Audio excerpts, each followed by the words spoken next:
Bonjour à toutes et à tous, merci d'être présents dans ce webinaire organisé par Fastcube qui s'intitule Analyse prédictive avec BoardBeam. Je suis Maklouf Mohamedi, je suis consultant chez Fastcube France et dans un premier temps, je vais vous présenter Board avec quelques chiffres et son positionnement, ses clients, son architecture. Ensuite, très brièvement, je vais présenter Fastcube et après, on va passer à une démonstration en live de Board. Et à la fin, comme convenu, il y aura une session de questions-réponses. Très rapidement, Board est un éditeur international fondé en 1994, donc à peu près plus de 25 ans. Son siège social est en Suisse, avec des filiales implantées partout dans le monde. Board travaille exclusivement au développement d'un seul et unique logiciel.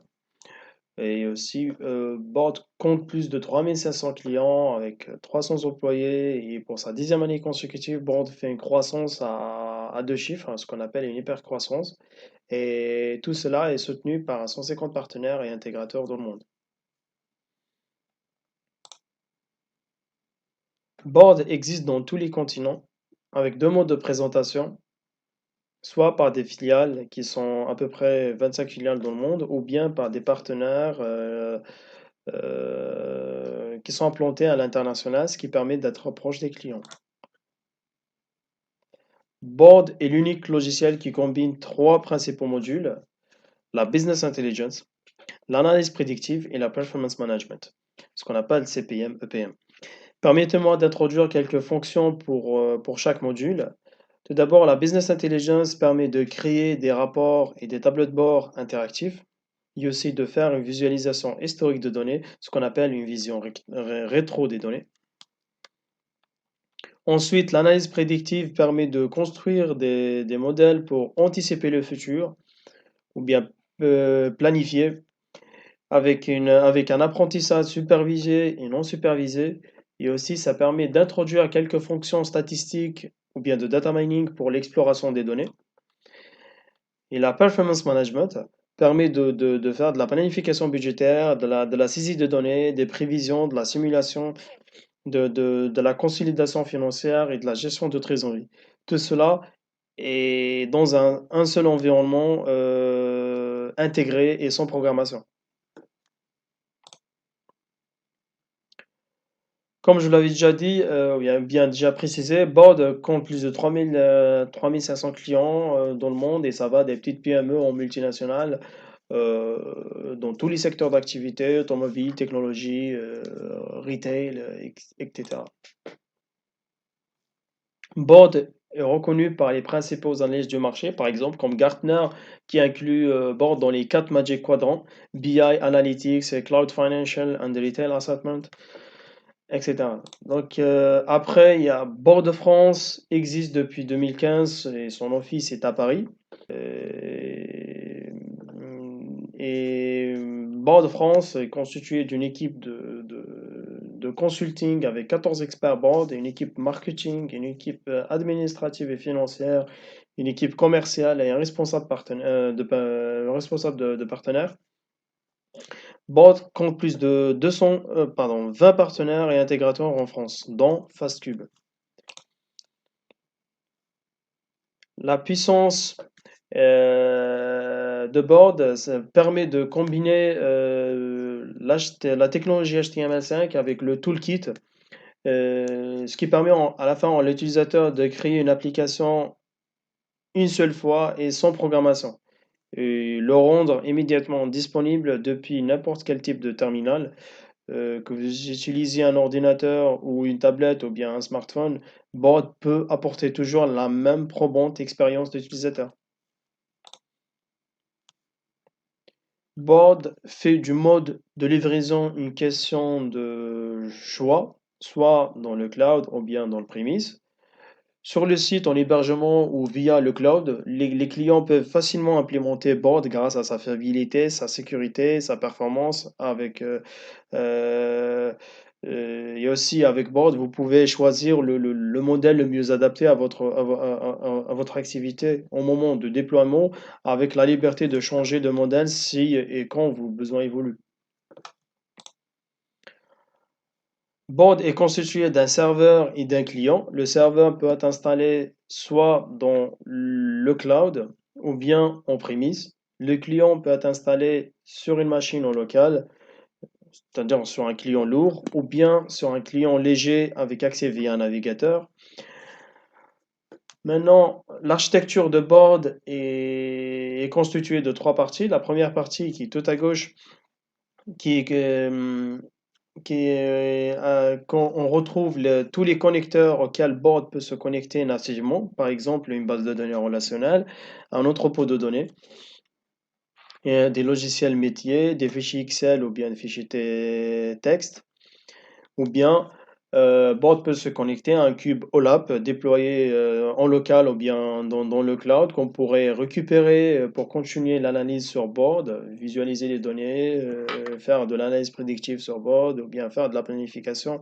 Ensuite, une fois que notre modèle, une fois qu'on est connecté à notre source de données,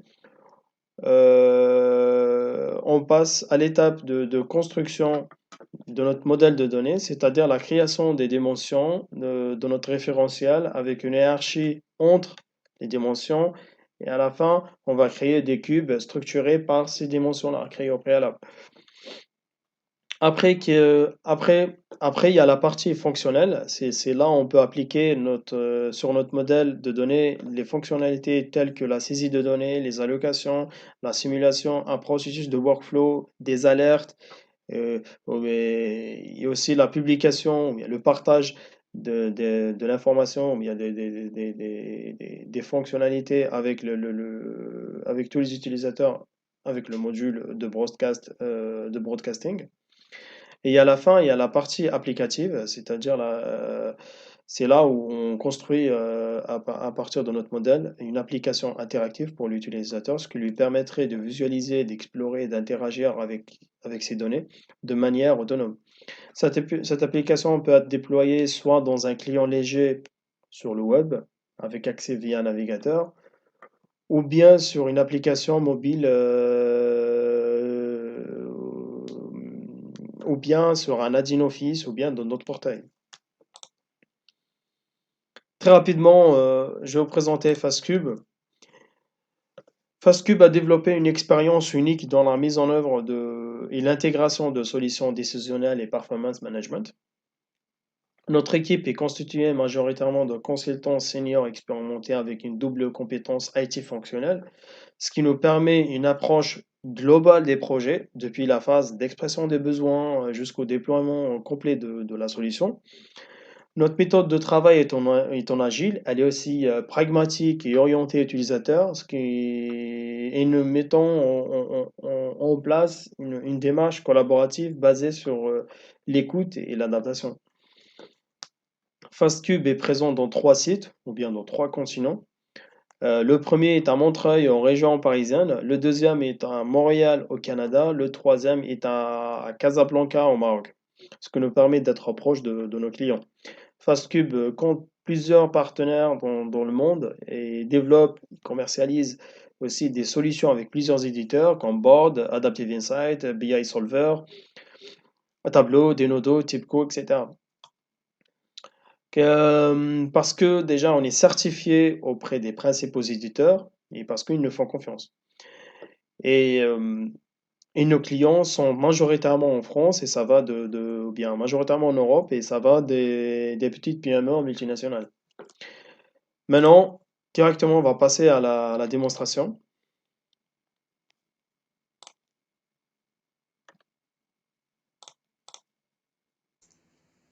Donc là, on est dans l'interface d'accueil de notre démonstration.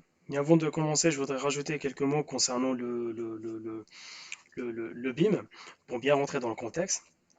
Donc, Board, à la base, c'était une plateforme décisionnelle dédiée à la BI et à la CPM.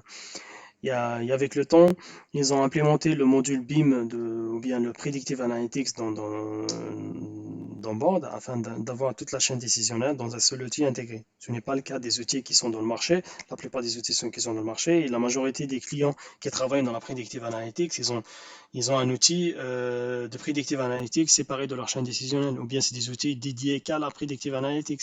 Et bien sûr, je parle des outils qui sont connus dans le marché. C'est des outils classiques comme SPSS DBM ou bien RStudio, SAS ou les nouvelles technologies comme Spark. Et tout ça, pour les gens du métier, c'est une sorte de boîte noire et qui c'est inaccessible et que c'est l'information des fois qui découle depuis ces outils-là sont difficilement interprétables et qu'il y a moins de plus-value et qu'il faut être un data science ou bien un data miner pour travailler, pour comprendre ces informations et avoir de la plus-value. Donc à la fin, donc Board avait compris ça et que eux, ce qu'ils ont fait, c'est qu'ils ont automatisé, ils n'étaient pas dans cette vision-là. C'est tout le contraire, donc ils ont automatisé un maximum de choses, ou bien ils ont implémenté un maximum de fonctions de predictive analytics, de statistiques dans Board afin de faciliter la tâche ou bien faciliter le travail afin de faciliter le travail à un simple utilisateur qui est dans le métier, de lui permettre de construire ses modèles tout seul et modèles de predictive analytics, de clustering ou bien des fonctions statistiques pour l'exploration de données. Donc tout cela, l'utilisateur qui connaît bien, qui est dans le métier, qui connaît bien ces données, ou bien un simple business master qui connaît bien ces données pourrait faire facilement avec son programmation, tout simplement avec qu'une formation à côté d'une demi-journée suffirait à l'utilisateur de travailler de manière autonome. Donc, tout ça, je vais vous présenter maintenant donc, dans la démonstration. Tout d'abord, on va commencer par les analytic functions. Board nous permet d'avoir plusieurs catégories d'analytic functions. Tout d'abord, il y a les analytic functions de comportement, comme la time series, la naissance, la fréquence, la récence, la dormance, et aussi les KPI de across time, comme le maximum de ventes, le minimum de ventes, la moyenne des ventes, le standard deviation, qui est l'écart type, ou bien la volatilité, etc. Et que cela, je peux l'appliquer sur c'est possible de les afficher comme des labels, ou bien sur un graphique. Comme ici, on a le maximum de ventes, puis l'average, la ligne en rouge qui est le minimum. Donc tout ça, en plus, c'est des fonctions qui sont déjà définies. Donc bon, pas besoin de lancer un calcul ou une procédure, il suffit juste d'activer sur le cube l'analytic function et on aura un résultat concret. Donc directement, je vais dans mon layout pour vous montrer ça. Donc dans mes data, j'ai mon cube sales amount. Donc, il suffit d'activer un analytic function et j'aurai toutes mes fonctions de comportement ou bien de cross time comme le minimum value, last value, first value, l'average, la médiane. Aussi, j'ai mes fonctions de time series comme une régression linéaire, la volatilité, le standard deviation, le R squared. Donc, tout ça, c'est des fonctions déjà qui sont définies, donc pas besoin de lancer un calcul ou une procédure ou bien de programmer quoi que ce soit. Donc tout ça, c'est déjà défini et que le board il va automatiquement vous afficher le résultat voulu. C'est très puissant, que ce soit sur un tableau ou bien sur un label ou bien sur un chart, on aura toujours le même résultat. En plus, on a l'avantage, on est dans un système multidimensionnel, donc c'est très dynamique. D'ailleurs, par exemple, là ici, je suis par client, je peux voir mes comportements, bien mes analytic functions par client, par across time, et c'est possible de le voir par année ou bien sélectionner quelques mois pour voir le résultat. Là, vous voyez que mes across, ou bien mes KPI, ou bien mes analytic functions changent en fonction de la sélection. Ou bien c'est possible de sélectionner dans un filtre, par exemple, j'aurai des résultats. Là, bon, là, on n'a rien. Là, on voit que les analytic functions changent en fonction de la sélection. Puis, On a vu les variables, plutôt les fonctions de comportement. Donc on pourrait faire la méthode, ou bien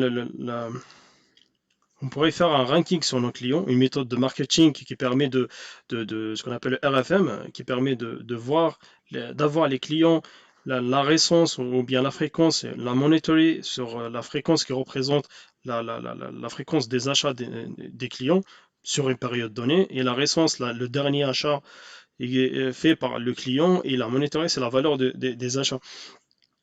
Donc, dans la période sélectionnée bien sûr, et que cela, on pourrait faire une étude marketing sur les meilleurs clients et leur donner un score et faire un ranking à la fin. Donc ici, un simple utilisateur pourrait le faire, c'est donner un poids particulier à toutes ces fonctions de récence, de fréquence, de monitoring.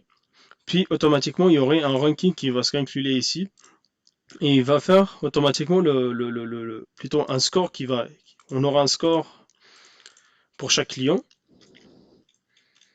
Vous remarquez qu'il est déjà ordonné de manière décroissante.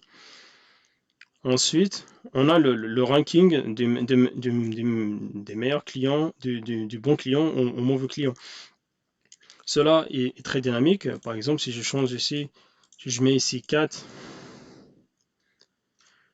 et que ici le poids est de 50% sur la fréquence, il y a les valeurs du score qui changent, et les clients changent en fonction de la sélection, ou bien du comportement, ou bien des poids, ou bien des scores, ou bien ici, je pourrais enlever le, enlever le seuil sur la fréquence. Là, les résultats changent en fonction de la sélection. Donc, et c'est sur une période donnée, parce que je peux sélectionner juste pour une année.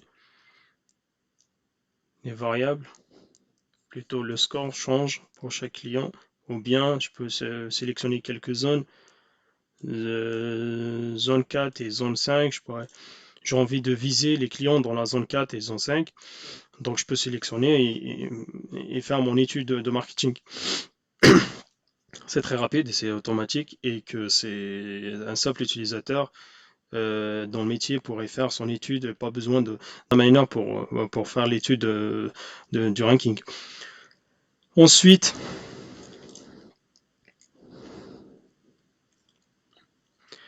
c'est possible d'afficher cela sur des graphes.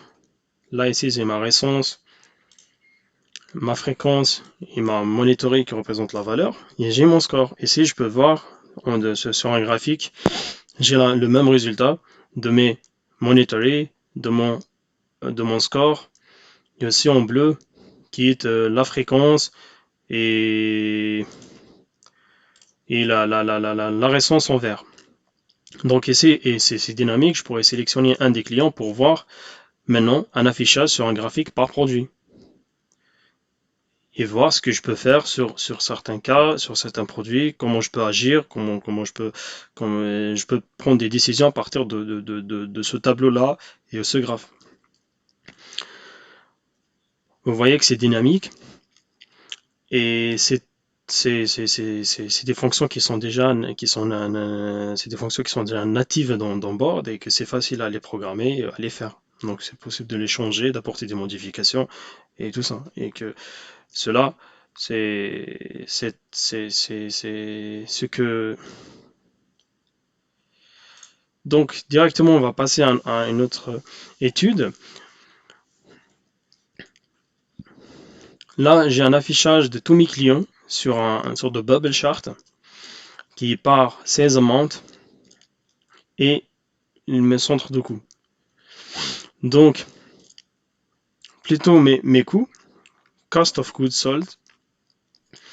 Donc, après ici, j'ai un affichage pour lancer un regroupement qui permet de faire plutôt lancer un cluster, ou bien faire un regroupement de mes clients, soit sur un score, en se basant sur un score, rajouter une nouvelle dimension. Là, je vais faire mon étude sur 3 dimensions, c'est-à-dire que là, j'ai mes 16 montes et mes coûts. Puis je pourrais faire un regroupement de mes clients de plusieurs sur deux à trois couleurs. en fonction soit du score, ou bien de la récence, ou bien de la fréquence, ou bien de la monitoring. C'est comme vous voulez. Par exemple, il suffit de cliquer sur un bouton, il y a une procédure qui va se lancer et qui va me regrouper mes clients en fonction qui va faire un cluster sur mes clients en fonction de ma valeur ou bien en fonction d'une nouvelle dimension qui est monitorée, qui représente la valeur des achats de chaque client. Donc là, ici, je vois que en rouge, c'est les top des clients qui achètent le plus.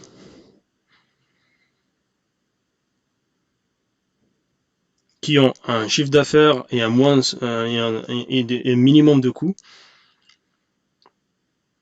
Donc, et après, j'ai mes verts qui sont en deuxième place et j'ai mes bleus qui sont en troisième, etc. Là, je pourrais faire la même chose sur les RFM scores, par exemple, regroupés par score. Je pourrais lancer la procédure et j'aurais un clustering sur plusieurs. Là, vous remarquez, il ne m'a pas regroupé de la même manière, donc j'ai toujours mes rouges qui sont en premier. Après, j'ai mes verts, j'ai mes bleus, j'ai mes jaunes et j'ai mes. Donc là, je pourrais directement identifier que les rouges sont les meilleurs clients, que ce soit sur la partie monitoring ou bien sur le score. Donc, je pourrais viser, regarder cela de plus près, en valeur, identifier tous mes clients. Et là, à côté, j'ai mon tableau qui s'actualise en fonction de la sélection sur la bubble chart. Et là, je pourrais faire mon étude sur combien de fois ils ont acheté, la fréquence, la monitoring et le dernier achat. Vous avez remarqué que c'est possible de faire sur la récence et la fréquence. On aura toujours à peu près presque les mêmes résultats parce que c'est comme si je vais rajouter une nouvelle dimension qui va permettre de regrouper les clients en fonction d'une nouvelle dimension qui est la récence. Là, je remarque que les verts, là, je remarque que les verts sont comment dire, les meilleurs en fait, c'est les clients qui sont en vert. Après, il y a les autres qui sont, je peux résumer pour voir de plus près. Ensuite, il y a les bleus, les rouges et les jaunes. Donc voilà, c'est la même chose. Vous avez remarqué que j'ai mélangé plusieurs fonctions, des fonctions analytiques avec ce qu'on appelle le clustering.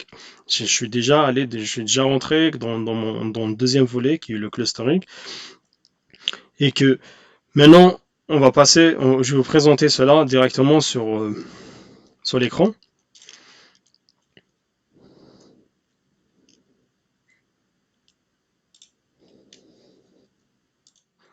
Donc là, je suis dans le deuxième volet qui représente le clustering, qui permet de faire une segmentation des occurrences dans une entité. Que ce soit des clients, des produits, des groupes de produits, etc. Peu importe. Comme déjà on l'a fait sur la partie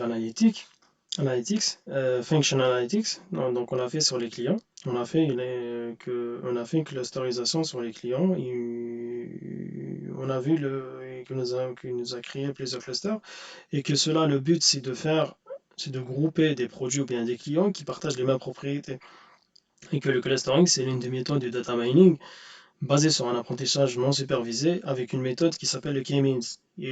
Mathématiquement parlant, et très brièvement, le K-means fonctionne par une initialisation des clusters de manière aléatoire, puis il corrige cela à chaque itération par rapport aux barres récentes de chaque cluster ou bien des barres récentes des produits affectés à chaque cluster. Et cela, il corrige avec une distance euclidienne. Donc là, ici, on a le bubble chart qui est structuré par pourcentage de marge et croissance en pourcentage, croissance annuelle en pourcentage. Et le rayon de chaque bulle qui représente le chiffre d'affaires.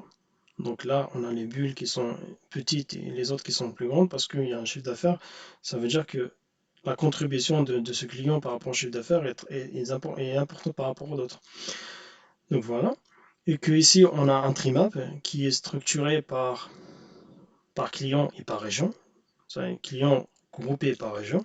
Et que le clustering va appliquer cela sur le trimap. Il va me regrouper les clusters sur le trimap et sur le bubble chart. Ainsi que j'aurai un résultat en valeur sur le tableau. Donc cela va se faire sans programmation ou sans calcul. Directement, en cliquant sur le bouton, automatiquement, il va me créer des clusters. Je lui ai donné 5 clusters, il va me créer 5 clusters. Et là, ici, j'ai 5. Plutôt, j'ai 6 clusters, pardon, je voulais dire. Donc ici, j'ai donné 6 clusters. Donc là, je peux directement distinguer les clients qui ont la plus grande croissance annuelle. C'est le groupe 5. Ici, d'ailleurs, je peux le voir, le groupe 5 dans le tableau. 69 par rapport à d'autres qui sont moins. Et la même chose, je peux voir directement le groupe 1 qui est en rouge, qui a la plus grande marge. En moyenne, je peux voir ici la marge du plus grand, qui est le groupe 1. La marge, elle est de 46% et pour les autres qui est de 38%. Et directement aussi, je peux identifier les clients, le groupe de clients qui sont les plus faibles. Ici, pour essayer de comment je peux en fait remédier à cela. Donc ici, je peux sélectionner tous ces clients du groupe et voir analyser par région ou bien analyser par client en valeur. Je peux analyser parce que là, ils sont groupés par cluster, mais je peux voir en détail par client. C'est très rapide et c'est très rapide et c'est très fluide et dynamique. Donc, je reviens avant. Donc, le data mining de base, c'était une méthode pardon, le clustering, c'était une méthode de data mining qui a des fins, à des fins opérationnelles. Donc, ça permet d'agir sur certaines problématiques et de répondre à certaines problématiques aussi. Pourquoi notre chiffre d'affaires, par exemple, total, notre marge n'arrive pas à augmenter. Donc notre marge ici, total qui est de 38%, on l'a pas. Si on corrige, si on essaye d'y remédier à ce groupe-là, peut-être on aurait une plus grande marge l'année prochaine. Donc voilà.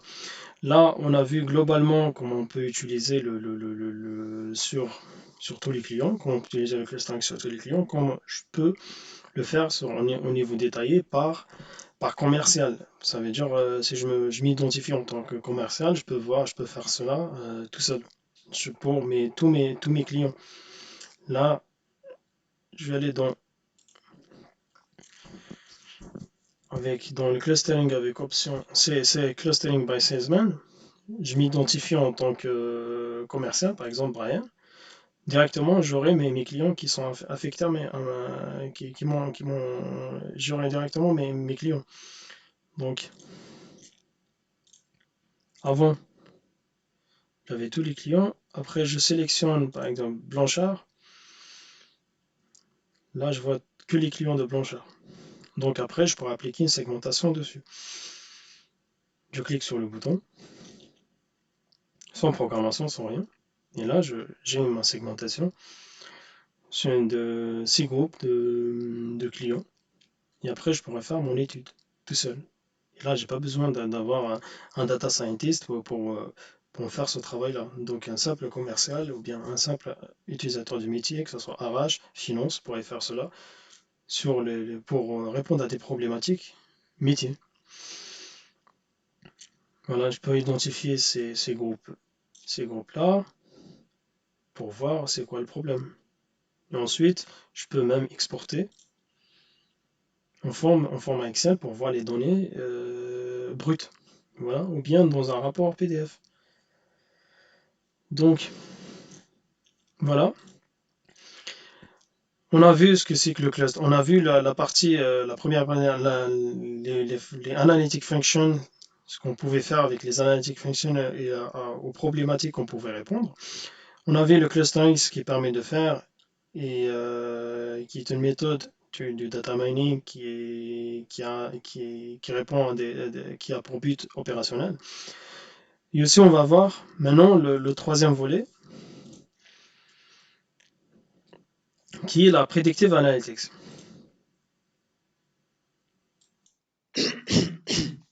Pardon. Donc, le Predictive Analytics, c'est l'un des modèles parmi tous les modèles de Predictive Analytics, un des modèles parmi tous les modèles de Predictive Analytics qui est implémenté dans Board, qui se base sur, sur le modèle ARIMA, lui-même qui se base aussi sur les séries temporelles. Et à l'intérieur de ce modèle-là, il y a bien sûr, il y a plusieurs algorithmes. Bien sûr, quand je parle ARIMA, c'est un modèle c'est un modèle d'autorégression de la moyenne mobile et que à l'intérieur, il y a plusieurs algorithmes qui travaillent sur un apprentissage des données réalisées. Ensuite, ils vont essayer de prédire le futur. Donc, créer ou bien produire des valeurs de prédilection. Donc là, on a 12 ans, pardon, on a de janvier 2012 à décembre 2014, après on a qu'à 3 ans. Donc, l'algorithme va faire un apprentissage sur ces 3 ans, sur toutes les dimensions, sur tous les niveaux de granularité. Ensuite, tous les algorithmes vont essayer de produire des valeurs de prédilection et le modèle ARIMA à la fin, il va choisir le meilleur modèle qui s'adapte à notre modèle de données réel. Et après, il nous affiche en valeur ou bien on peut l'afficher dans les graphes ou bien en valeur sur des tableaux. Là, on va lancer notre. Et tout ça, bien sûr, c'est sans programmation et sans calcul. Donc, il suffit de cliquer sur le bouton pour lancer, pour lancer notre apprentissage, puis il va trouver directement les valeurs. Donc là, je clique, automatiquement, il a fait l'apprentissage, puis il va nous donner des valeurs de prédiction. Ici, on a notre forecast. Après, en violet, on a notre forecast. Après, on a des valeurs de upper interval et lower interval, c'est un intervalle de confiance qui permet qui est aussi paramétrable. Si on veut une probabilité d'avoir les mêmes valeurs à une probabilité de 90%, on aura toujours un intervalle avec un écart type par exemple ici, là on est là, par exemple de 80 000 à 90 000. Donc ici on est un écart type de 80 000 pour être sûr de tomber d'avoir les bons résultats, d'être sûr qu'on sera dans les meilleurs, d'avoir les bons résultats en fonction de la probabilité. Donc voilà.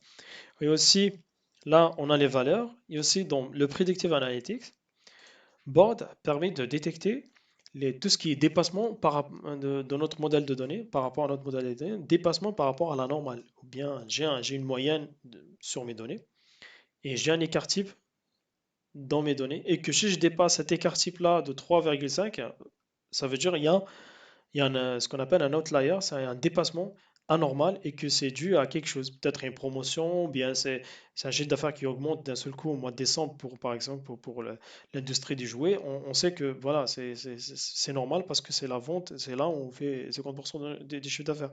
Donc c'est là où est-ce que c'est normal? Donc est-ce que pour faire un apprentissage et donner des bons résultats à la fin, est-ce que ça serait une covariable? Est-ce que ça va exister prochainement ou bien tous les ans? Si on fait ça, ça veut dire que notre chiffre d'affaires va augmenter, en fait, va augmenter, notre prédiction dans le futur, ou bien notre modèle, il va prendre en considération cet outlier, il va la prendre comme covariable. Aussi, c'est une information importante et que ça joue un rôle. Donc, il va la prendre comme information, il va essayer de l'adapter au modèle. Ici, je peux lancer une procédure qui me permet de détecter les outliers. Ici, j'ai détecté un outlier au mois de septembre. mois de septembre 2013, puis mois d'octobre. Ensuite, il y en a une autre en janvier 2014. Et aussi en août 2014, en août 2014. Donc, est-ce que c'est normal, tout d'abord? Est-ce que ça arrive tous les ans ou bien c'est juste une année, ça s'est arrivé une année et que ça n'arrivera plus dans le futur? Donc, si par exemple on prend dans le cas où dans le channel là, on a ces outliers qui datent de 13 809, est-ce que c'est normal? Si c'est normal, ça arrive ça chaque année, donc je peux la mettre comme covariable. Je fais un double-clic sur le bouton et ça sera mis comme covariable. Et si je relance ma procédure de prédiction, automatiquement j'aurai un dépassement, j'aurai mon forecast actuel et mon forecast original. Ça veut dire celui avant les outliers, avant de mettre la covariable. Et que là, je l'ai mis au mois de septembre 2013, je vais en janvier, pardon, au mois de septembre 2015, si je zoome ici, je vois qu'il y a une sorte de dépassement. Il y a deux variables. Il y a mon original qui est de 109 000 et il y a mon nouveau qui est de 111 000, à peu près. Voilà. Ça joue un rôle ça joue un rôle dans ma prédiction. Ensuite,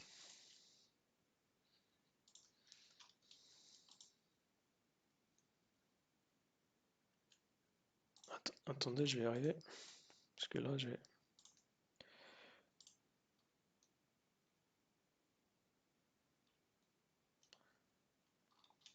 c'est bon.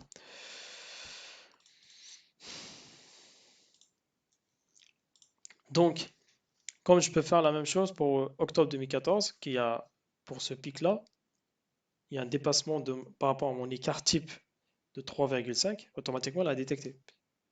Que ça soit une hausse ou une baisse, c'est la même chose. Là, je fais ça. Et là, en octobre 2014, toujours, je zoome sur le mois d'octobre. J'ai un dépassement de quelques. Donc, mon modèle. Ah, pardon, j'ai pas relancé. Donc, je vais relancer tout d'abord pour voir. Donc, voilà, je viens de relancer. Et là, je vois que il a pris en considération la covariable et que mon original et mon nouveau forecast n'est pas le même. Ensuite, c'est possible d'enregistrer dans le modèle de prédiction, d'enregistrer pas que les outliers, ou bien d'avoir les Upper et notre intervalle de confiance. Je peux avoir autre chose. Je peux avoir ma régression linéaire qui est surtout sûrement réalisée, puis mes données futures. Je peux lancer pour enregistrer d'autres variables, d'autres scénarios qui sont possibles, comme les séries les séries intermittentes, les séries discontinues, ou bien j'ai les outliers, j'ai mon forecast, j'ai mes smooth series. Donc, tout ça, c'est des informations que je peux rajouter pendant le paramétrage de mon modèle. Ensuite, c'est possible de faire d'appliquer une prédiction que sur un modèle afin de voir le résultat, ou bien sur une chaîne. Parce que, comme je l'avais déjà précisé, que l'apprentissage se fait sur toutes les dimensions et sur tous les niveaux de granularité. Donc, on a des chiffres. En fait, quand on fait des sélections sur quelques dimensions, il s'adapte en fonction de la sélection. Et il nous donne notre prédiction en fonction de la sélection.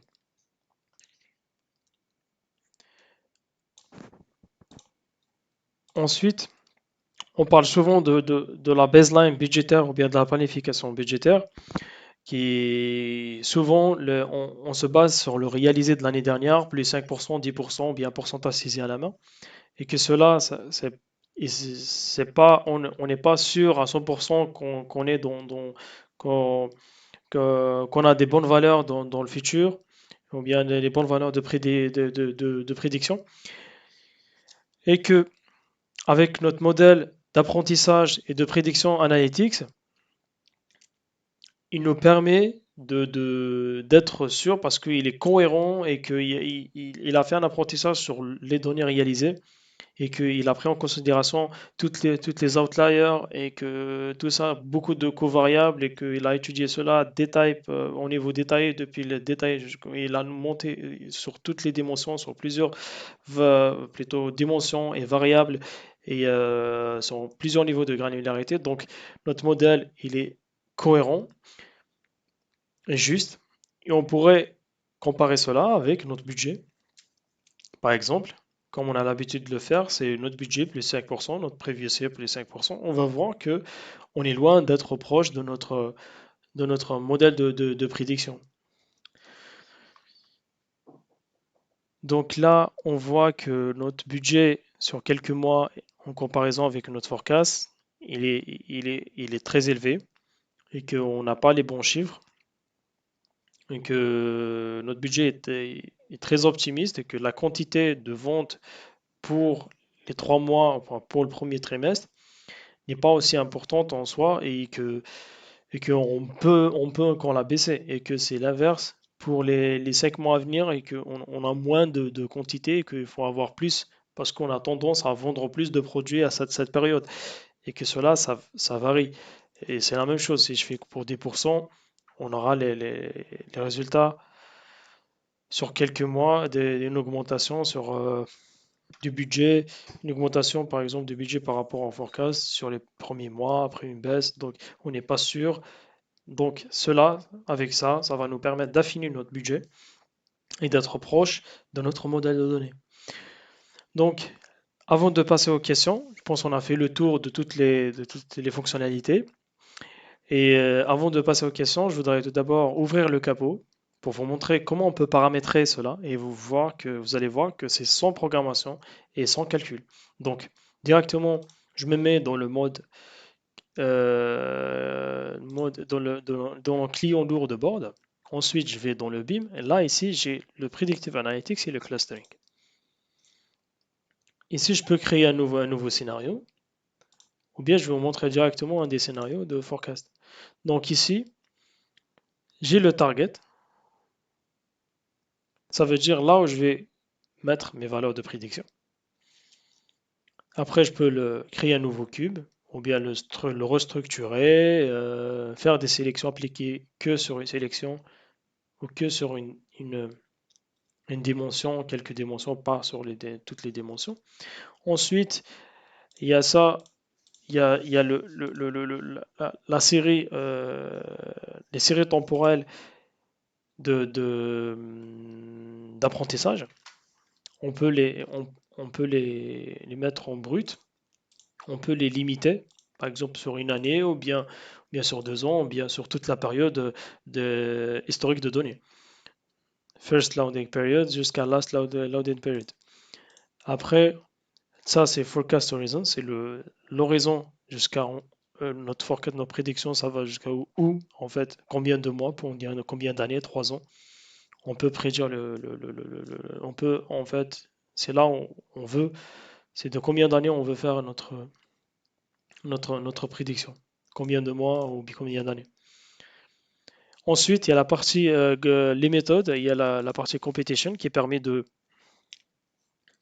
d'appliquer le modèle ARIMA sur tous les modèles, sur tous les algorithmes qui sont dans le modèle.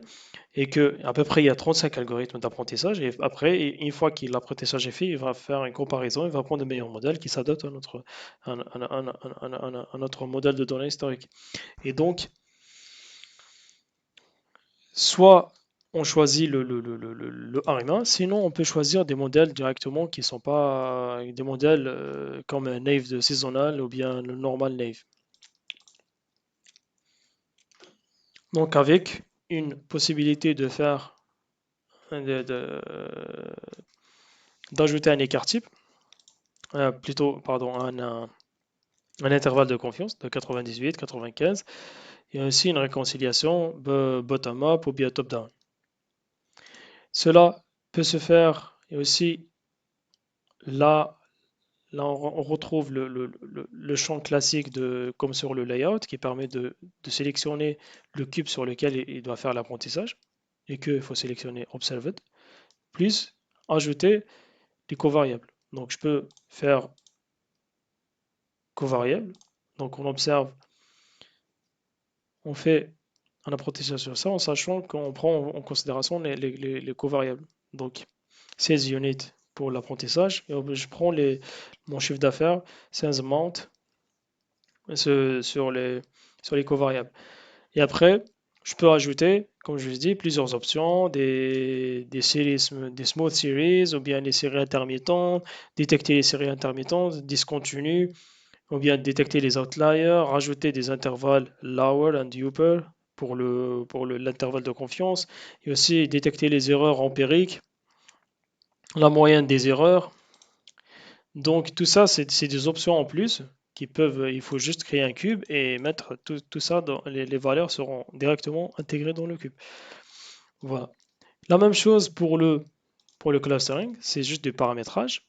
Ensuite, là, dans le clustering, il suffit soit de créer ou créer, soit là, dans notre cas en l'occurrence, je vais vous montrer directement. Donc, vous créez une entité dans laquelle vous stockez les clusters. Ensuite, vous choisissez le nombre de clusters et vous lancez après. La source, c'est le customer, par exemple, les clients que vous voulez segmenter. Ensuite, sur quels critères? Sales amount, ou bien vous pouvez choisir ce que vous voulez.